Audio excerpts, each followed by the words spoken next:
Hello my Jesus babies, je prie que vous allez bien, pas j'espère que vous allez bien. Et aujourd'hui on se retrouve pour une nouvelle vidéo.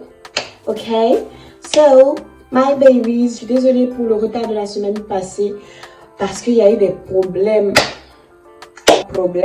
Non vraiment, j'ai eu des problèmes avec, il y avait beaucoup de choses encore à monter et donc j'ai pas pu le finir. Mais je suis de retour, ok, avec un sujet qui est un sujet qu'on aime, un sujet que les gens se posent comme question, et moi-même je me pose cette question régulièrement. C'est comment entendre la voix de Dieu. Comment entendre la voix de Dieu. Alors, il y a beaucoup de choses à dire sur ce sujet. C'est une vidéo qui est vraiment très nécessaire en fait à tout le monde. Et donc, on va y aller. Let's go! Alors, le premier point pour entendre la voix de Dieu. Le premier point, il faut savoir comment se manifeste la voix de Dieu, ok? Donc, la parole déclare que Dieu parle tantôt d'une manière, tantôt d'une autre. Ça veut dire que Dieu n'a pas une manière fixe, unique de parler. Donc, l'erreur qu'on fait souvent, on se dit, mais Dieu, il doit me parler. Mais en fait, on attend qu'il nous parle d'une seule façon. Par exemple, on attend d'entendre une voix comme ça, voilà. Et puis là, on se dira qu'on l'aura entendu, mais en fait, non, ça peut être par tellement d'autres façons et de manière tellement subtile. Donc, Dieu ne parle pas que d'une seule façon déjà. Il faut que ce soit, genre, il faut que vraiment on le sache tous. Dieu parle de plusieurs manières, c'est ce que la parole dit. En deuxième point, le Seigneur, comment le Seigneur parle? Alors, le Seigneur parle, premièrement, je dirais, de manière audible. Ok. Il y a des gens qui ont entendu déjà la voix de Dieu de manière audible. Il y a des gens qui n'ont jamais entendu la voix de Dieu de manière audible. Ne vous inquiétez pas si vous n'avez jamais entendu la voix de Dieu de manière audible. Parce que Dieu peut ne pas vous parler de manière audible, mais d'autres façons. Donc, il y a beaucoup de gens qui se disent « Ah oui, moi, j'ai jamais entendu le Seigneur, j'ai jamais entendu une voix me parler en fait. » Et je savais que c'était Dieu. Mais ça peut être normal, comme ça peut ne pas être normal en fait. Ça peut être normal dans le sens où ce n'est pas de cette manière-là que Dieu veut vous parler. Et ça peut ne pas être normal dans le sens où vous n'avez pas assez recherché, vous n'avez pas assez cherché en fait à entendre la voix du Seigneur. Donc vraiment c'est ça. Ensuite, il faut savoir aussi, personnellement, j'ai déjà entendu une voix forte me parler. Oui, c'était assez troublant, c'était assez choquant en fait, parce que tu te dis mais qui me parle? Mais c'était pendant que j'étais en train de lire la parole et j'ai vraiment entendu une voix, et c'était pas une voix qui faisait peur, je sais pas comment vous expliquer, c'était à la limite d'une sensation forte mais pas de peur. C'était une sensation forte mais pas de peur, c'était vraiment à la limite de la peur exactement. Donc c'était assez unique, c'était vraiment la voix du Seigneur, parce que c'est pas une voix qui était là pour me faire peur, c'est une voix au contraire qui était là pour me rassurer en fait. Et voilà. Donc, on parlait d'une manière forte, ça c'est le premier moyen. Il y a beaucoup de passages dans la Bible, il y a énormément de passages qui disent Dieu donne de sa voix d'une manière forte. Donc voilà, la première façon. En deuxième point, Dieu peut aussi parler par des gens, notre entourage. Voilà, notre entourage en fait. Comment ça se fait? Comment Dieu peut parler par notre entourage? Il peut nous parler par des situations où il veut nous faire comprendre quelque chose. Dieu va mettre exactement ce que vous avez besoin d'entendre dans la bouche de quelqu'un, sans même que la personne sache pourquoi elle dit ça. Et il va faire dire la même chose aux gens qui sont autour de nous pour qu'on comprenne ce qu'il veut nous faire comprendre. Ok, donc il peut par exemple, le Seigneur peut par exemple mettre un message auprès de votre meilleur ami, on va dire. Ok, aujourd'hui votre meilleur ami vous dit ah oui, mais ça fait longtemps que je t'ai pas vu à l'église, alors que votre meilleur ami n'a pas l'habitude de vous parler de l'église. Ça arrive réellement quand tu es en Christ. Il y a aussi une autre situation où ça sera juste un ami qui va venir vous demander ah oui, mais tu fais quoi les dimanches et tout. Et là, vous allez lui dire peut-être que vous partez à l'église, et ça va vous faire penser, en fait, ça va vous ramener au fait de partir à l'église. Donc, c'est vraiment comme ça que Dieu parle. Il passe par notre entourage. Il peut aussi donner des solutions à des problèmes par notre entourage. C'est-à-dire que lorsque vous allez vous asseoir et quelqu'un va commencer à parler avec vous, soit votre père, soit votre maman, soit votre ami, et qui va venir vous dire « Est-ce que ça va? Comment vont tes études? S'il y avait un problème par rapport à vos études. » Et cette personne-là va s'intéresser d'une manière comme ça, genre qui a l'air totalement anodine à vos études en fait. Et vous vous posez la question, est-ce que ça va réellement? Sans savoir elle-même que ça ne va pas. Ça, c'est Dieu en fait. Et vous allez le savoir, vous allez savoir que c'est Dieu. Parce que cette personne va vraiment, sans même que vous veniez lui poser la question, elle va vraiment vous parler de ça avec insistance. Donc ça, c'est comme ça que Dieu parle par des personnes. Il peut aussi parler par des personnes lorsque vous êtes en train de faire un débat, une discussion. Donc, lorsque vous êtes en train d'argumenter avec votre entourage, le Seigneur peut vous faire comprendre que soit il est d'accord avec votre opinion, soit il ne l'est pas. Alors, comment c'est les personnes avec qui vous êtes en train de discuter, elles peuvent soit vous apprendre de nouvelles choses. Donc, dans ce cas, on va dire que le Seigneur n'est pas d'accord avec ce que vous pensiez avant. Et donc, ces personnes-là vont vous expliquer plusieurs choses que vous allez finalement voir que vous avez tort. Et il y a aussi d'autres situations où vous avez réellement raison, que vous sentez vraiment que vous avez des arguments en fait solides. Et vous verrez que dans cette discussion-là, le Seigneur vous dira « Ah oui, ma fille, je pense que ça serait bien ou ça serait mal. » Donc voilà.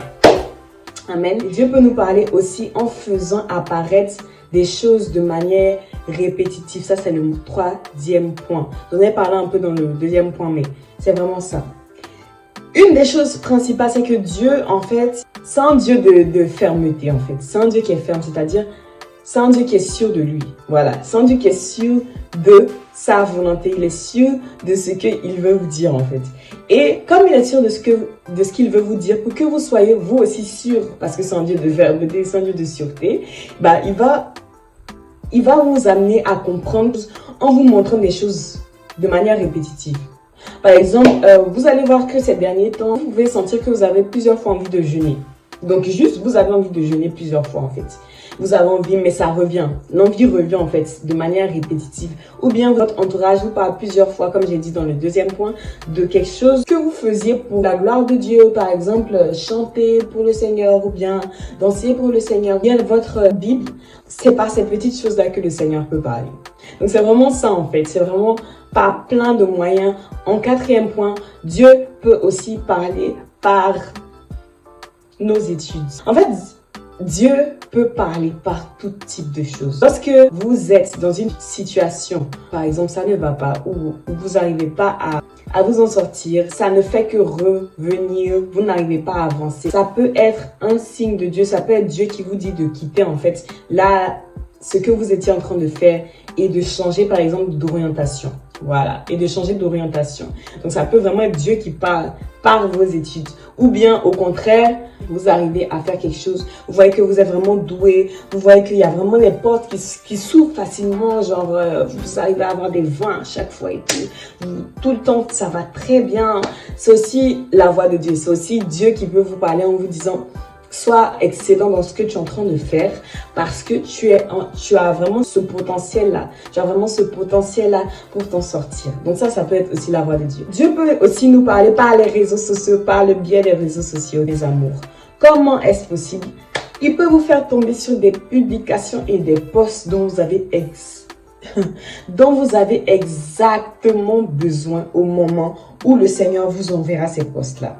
Alors moi, il y a eu plusieurs fois, je suis tombée sur des versets, je suis tombée sur des vidéos TikTok, je suis tombée sur des témoignages, je suis tombée sur vraiment des musiques chrétiennes, des danses chrétiennes, où le Seigneur, il me mettait un message à cœur, mais je sentais comment je savais que c'était Dieu qui m'envoyait ces messages, c'est que dans mon cœur, en même temps qu'il envoyait cette vidéo, dans mon cœur, je sentais fermement que c'était un message qui venait du Seigneur. Donc, c'est vraiment ça, par des vidéos, il peut vous envoyer, il peut vous montrer en fait quelque chose qui veut vous dire soit en bien, soit en mal. Parce que Dieu ne va pas vous caresser dans le sens du poil, il va vous dire la vérité. Hein.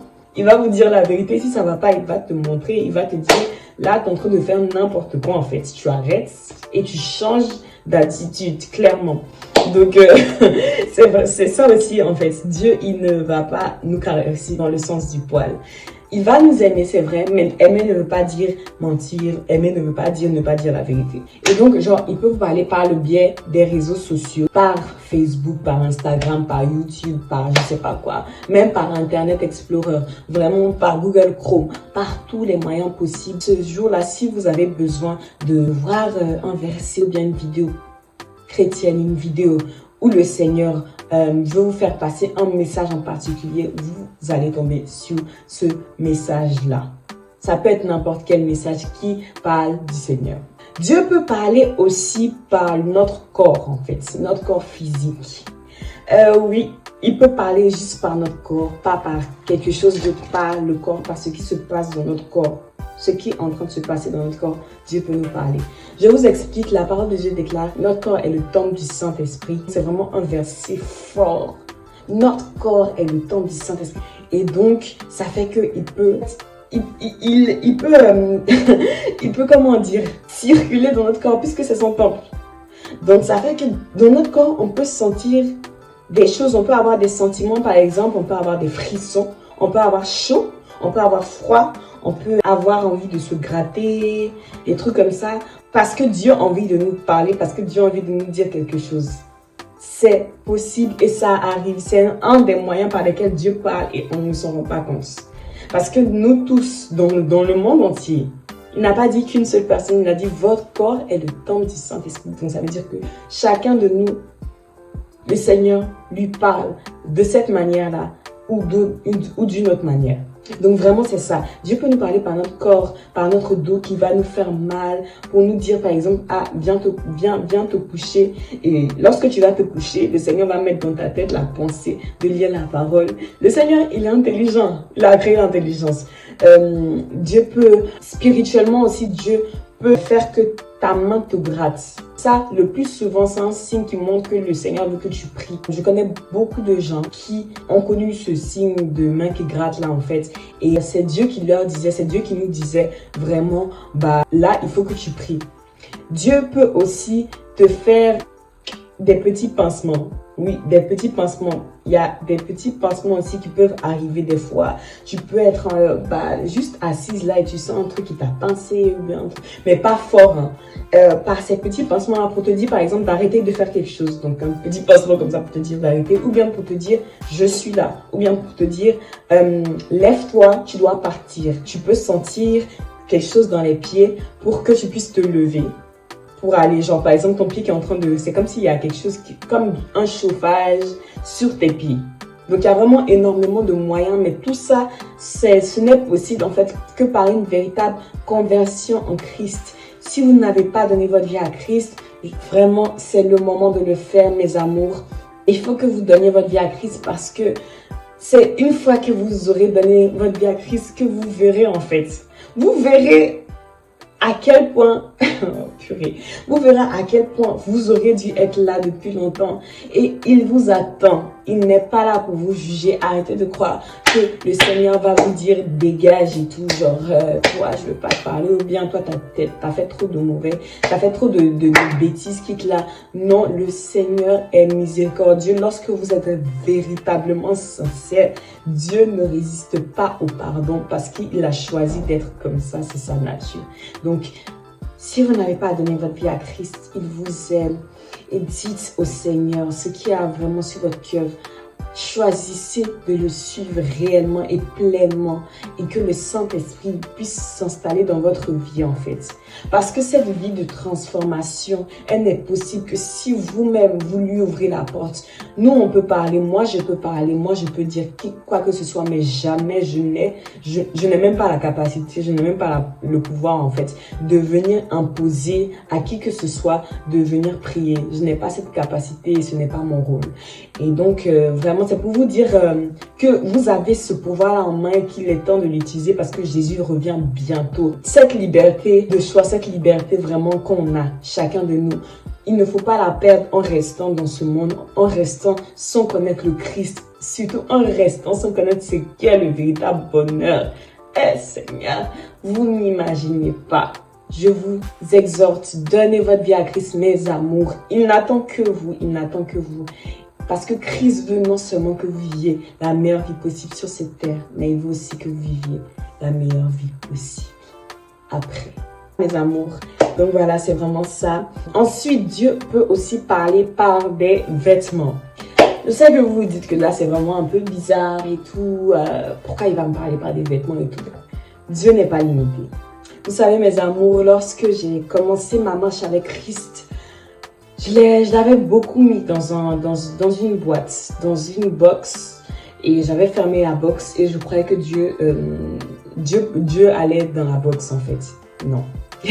Dieu, je vous assure, n'est dans aucune box et il n'est pas limité. Il n'est pas limité. Donc, qu'est-ce que je veux dire par là? C'est que Dieu peut parler d'une manière comme ça un jour et d'une autre manière le lendemain en fait. Parce que c'est ça le truc. C'est que la plupart du temps, on croit que Dieu va nous parler d'une manière et ça va rester comme ça. Mais non. Sans Dieu de nouveauté, sans Dieu vivant. Il aime la nouveauté. Sa parole déclare que Dieu fait des choses nouvelles en fait.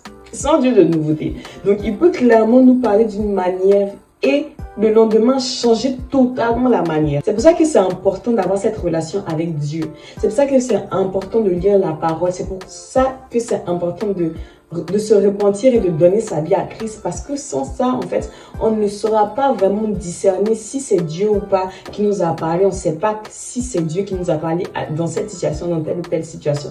Parce que Dieu ne va pas rester fixe, en fait. Il ne va pas rester fixe. Il est un Dieu polyvalent, il est un Dieu qui peut tout faire, il est un Dieu qui fait différentes choses, vous voyez. Donc ne vous inquiétez pas. Si vous dites que moi, cette fois-ci, il y a un jour, j'ai entendu la voix de Dieu d'une certaine manière. Maintenant, j'arrive plus à entendre la voix de Dieu depuis un certain temps. Peut-être que vous oubliez que Dieu peut être en train de vous parler d'une manière différente, pas forcément par les personnes, mais en lisant vous-même la parole en fait, en lisant la parole. Et c'est vraiment le moyen principal par lequel il parle. En 6e point, en 5e point je crois, c'est sa parole. Dieu parle principalement par sa parole. Dieu aime sa parole. Il a dit que ses paroles ne passeront pas. Ça veut dire que le monde va changer, le monde va s'arrêter de tourner, le monde va être détruit. Le monde va être détruit. Mais ses paroles, lui, elles vont rester intactes. Donc, Dieu est attaché à sa parole. Il sait ce qu'il dit dans sa parole. Et sa parole, c'est un endroit où on a la pleine vérité, en fait. La parole de Dieu, c'est là où il y a la pleine vérité. Moi, je vous dis, mes amours, lorsque vous prenez votre Bible, en fait, ce qu'on oublie, c'est que c'est là où on est sûr d'avoir la vérité à 100%. La parole, c'est une vérité à 100%. Pourquoi? Parce que les hommes, eux, ils peuvent mentir. Les êtres humains, ils peuvent nous dire des demi-vérités. Même nous, on peut mentir. Des fois, on ment. Hein? Nous-mêmes, des fois, on fait rire. On fait, là, celui-là, il ment, celui-là, il ment. Des fois, nous-mêmes, des fois, tu mens. Et puis, moi, je mens des fois. C'est la vérité. Oui, et aussi, il faut savoir discerner la voix de Dieu et notre propre voix. Ça, c'est vraiment la chose la plus difficile dans entendre la voix de Dieu, je dirais. Il faut discerner, soit c'est notre voix, soit c'est la voix de Dieu. Comment discerner les deux? Plus on va lire sa parole, plus on va avoir une relation avec lui, plus on va savoir si c'est nous-mêmes ou si c'est lui. Mais je vous dirais aussi que des fois, ce sont des pensées répétitives qui vont revenir souvent, en fait, dans votre tête. Et il y a eu des fois où moi, je pensais que c'était mes propres pensées, mais en fait, c'était la voix de Dieu. C'était la voix de Dieu dans ma tête. Prenez du temps pour discerner. Prenez du temps pour savoir si cette pensée-là vient de vous ou cette pensée-là vient du Seigneur en analysant vos pensées. Amen. Et pour entendre la voix de Dieu, vous me direz, c'est comme dans tout. Mais oui, c'est la réalité en fait. Pour entendre la voix de Dieu, il faut aimer Dieu. Il faut aimer Dieu parce que si on n'aime pas Dieu, on ne pourra pas entendre sa voix. Lorsque vous aimez quelqu'un, vous allez voir que plus facilement, vous allez reconnaître si la personne-là aurait dit ça ou la personne-là n'aurait pas dit ça. Vrai ou faux? C'est exactement la même chose avec le Seigneur. Si vous aimez vraiment le Seigneur, vous allez vous intéresser à ce qu'il dit. Parce que vous aurez envie de connaître ce qu'il veut dire, ce qu'il veut vous faire comprendre. Donc vraiment, c'est comme dans toutes les choses, c'est comme dans toutes les étapes de l'intimité avec le Saint-Esprit, il faut aimer le Seigneur. 1 Jean 14 nous dit, celui qui m'aime garde mes commandements Et donc, c'est vraiment important, c'est vraiment hyper important d'aimer le Seigneur, tomber amoureux du Seigneur d'abord. Comme ça, vous allez voir que ça va couler en fait. Vous allez entendre sa voix. Amen. Ensuite, un autre point pour entendre la voix de Dieu qui est aussi très très important, ça va être de faire silence devant le Seigneur. Ok, donc vous savez, si vous avez déjà lu vraiment Matthieu, Marc, Luc, les évangiles où le Christ était là, il y a un moment, il y a un passage où le Seigneur s'est isolé de ses apôtres, de ses amis, enfin de son entourage, où il allait parler au Dieu Tout-Puissant. Il allait face à face avec Dieu, juste avant sa crucifixion, pour savoir si c'était vraiment la volonté de Dieu. Donc il avait besoin d'entendre la voix de Dieu. Qu'est-ce qu'il a fait? Il s'est isolé. Donc pour entendre la voix de Dieu, c'est un moyen très important aussi à ne pas du tout négliger parce que ce moyen-là favorise réellement la voix de Dieu. C'est se mettre à l'écart pour être dans le silence, se mettre à l'écart pour pouvoir savoir exactement ce que Dieu nous a dit de faire. C'est hyper important en fait. Parce que le Seigneur, lorsqu'on vide tout ce qui est autour de nous, lui maintenant, il peut nous remplir. Il n'y a plus rien, il n'y a plus les distractions qui vont venir nous voler notre attention. Dieu a toute notre attention. Vous comprenez? Donc c'est vraiment ça, c'est hyper important de se mettre à l'écart et d'être dans le silence pour pouvoir écouter ce que le Seigneur nous dit. Amen. Le premier point qu'on pourrait dire avant tout, c'est prier. La prière débloque tout. La prière débloque tout. Des fois, on n'entend pas la voix de Dieu parce qu'on n'a pas prié pour entendre la voix de Dieu. Il faut lui demander. Des fois aussi, il faut demander à Dieu, ah oui Seigneur, je veux entendre ta voix. En fait, tout le temps, pas des fois, il faut tout le temps demander à Dieu, il faut tout le temps prier. Parce qu'il a dit tout ce que vous demandez avec foi dans la prière, vous l'obtiendrez. Donc si vous voyez que vous avez vraiment des difficultés et tout pour entendre la voix de Dieu, mes amours, prier c'est la solution à tout. priez, vous verrez que le Seigneur va vous répondre. Mais lorsqu'il vous répondra, soyez prêts pour sa réponse. Une des manières par lesquelles Dieu parle, c'est pour nous dire, ah oui, je ne veux pas que ça arrive dans ta vie. Ou je veux que ça arrive plus tard. Soit un an maintenant et tu auras ça plus tard, soit un an. Donc c'est vraiment une des manières par lesquelles Dieu parle. Ensuite, faire du temps pour le Seigneur. Il faut vraiment que vous fassiez du temps pour le Seigneur. Sinon, vous n'allez jamais apprendre à le connaître parce que c'est une relation personnelle au final, mes amis. Et enfin, pour entendre la voix de Dieu, ce que je vous dirais, c'est avoir une conviction forte. La parole de Dieu déclare tout ce qui n'est pas le produit de conviction est péché. Alors ce verset, c'est pour nous dire en fait que la conviction, c'est quelque chose, c'est une assurance, c'est quelque chose de ferme qu'on ressent dans notre cœur qu'on doit faire. À ce moment-là, on est sûr que le Saint-Esprit nous fait passer des messages. Donc c'est vraiment ça en fait, une forte conviction.